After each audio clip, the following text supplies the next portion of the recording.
sa mga kababayan nating OFW sa Middle East, lalo na doon sa mga lugar na nakakaranas ng drone attacks nitong mga nakaraang araw. Gusto ko magsimula sa isang bagay.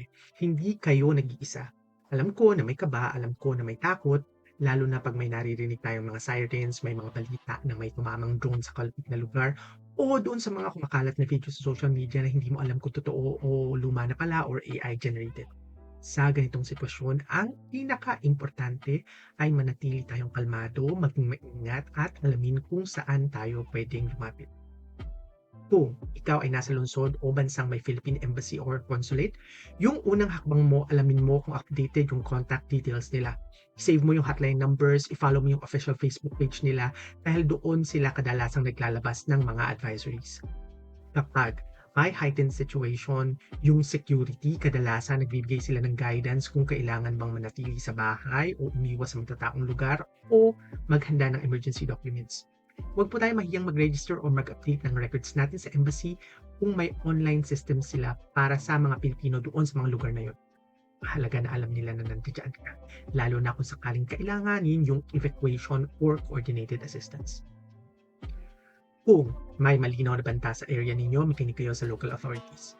Sundin nyo yung curfew kung meron, alamin kung saan yung pinakamalapit na shelter or safe zone sa building ninyo. Ihanda po natin yung isang maliit na emergency bag. Nandoon yung passport, yung kopya ng visa, residence ID, kung kaya nyo maglagay ng konting cash, power bank, saka basic necessities. Hindi ito pagiging praning, ito po yung pagiging handa. Mas mabuti na handa tayo kaysa sa nagmamadali tayo kapag may biglaang anunsyo. Ngayon, ano naman kung ikaw yung nasa lugar na walang malapit na Philippine Embassy or Consulate? Mas mahalaga yung pagiging proactive. Una, alamin natin kung aling Philippine Embassy ang may jurisdiction sa bansang kung nasaan ka. Kahit nasa ibang bansa pa yun, sila pa rin yung may responsibilidad sa'yo. Save po natin yung email at emergency hotline nila. Kasi sa panahon ng crisis, may mga embassy na naglalagay ng 24/7 emergency contact numbers. Maaari ka rin makipag-ugnayan sa mga Filipino community leaders or church groups sa lugar ninyo. Sa ganitong mga sitwasyon, mahalaga yung community. Madalas mas mabilis kumakalat yung verified information sa loob ng mga organized group kesa sa mga random posts online na minsan iniintay mo. Kung wala pong agarang access sa embassy, siguraduhin updated yung pamilya mo sa Pilipinas. Ipaalam yung eksaktong lokasyon mo, yung pangalan ng company or contact details ni employer. Kung sakaling mawala ng communication pansamantala, may baseline information sila na magbibigay ng mga information kung kinakailangan. Maganda rin po kung may digital at printed copies na ng lahat ng mga documents mo kasi sa panahon ng instability, yung mga papers na yan yung mga pinakaunang hinahanap.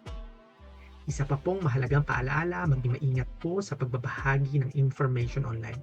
Huwag agad mag-share ng unverified videos o eksaktong lokasyon ng military sites or strategic areas. Dito po sa maaaring mali yung impormasyon, maaari pong magdulot ito ng malaking risk.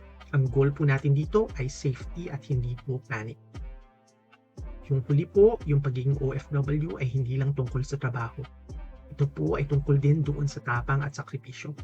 Pero, hindi ibig sabihin na kailangan mong maging matapang mag-isa. May gobyerno po tayo, may embassy po tayo, may community po tayo at may mga pamilya po tayong sumusuporta sa inyo. Dito po sa panahon ng tensyon, ang pinaka-importante ay malinaw yung isip natin at meron po tayong concrete na plans.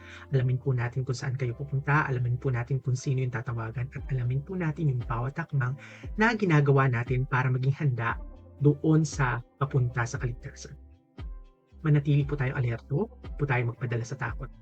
Yung sitwasyon po ay maaaring pansamantala pero ang buhay at kaligtasan mo, permanente po ito at pinakamahalaga. Mag-iingat po tayo mga ka-OFW at nandito po kami nagdarasal at umaasang mananatili kayong ligtas kung saan man kayo naroon.